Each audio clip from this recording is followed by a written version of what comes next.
Hi, good day. Please introduce yourself. Hi, my name is Arvel Yunismi Cardinal.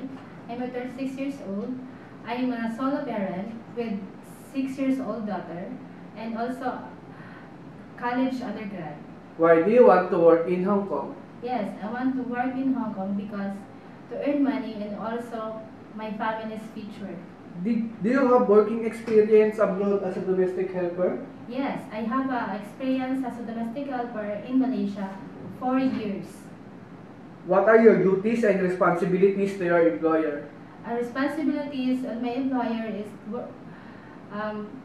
working, wash clothes, ironing, clean the house, and cooking. Did you take care of baby, child, or elderly? Yes, I taking care of a baby. Can you tell us how can you take care of a baby? Changing diaper to feed them, and also time to play with them, bath, and then sometimes I read the books and singing lullabies for sleep. Aside from taking care of a baby, what is your skills? Skills, also my skills is also cooking. Aside from that cooking, I also teach. I teach for my babies to speak in English to properly.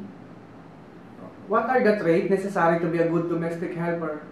Yes, and necessarily to be a good domestic helper, to be a loyal of your employer, be honest and trustworthy also, and then give them the all that you can, or the all of you can capable to them.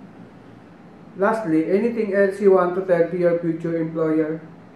Ma'am sir, if you just see me also, I do my best as long as I can, and then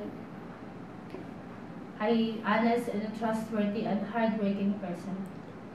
See you in Hong Kong. Thank you.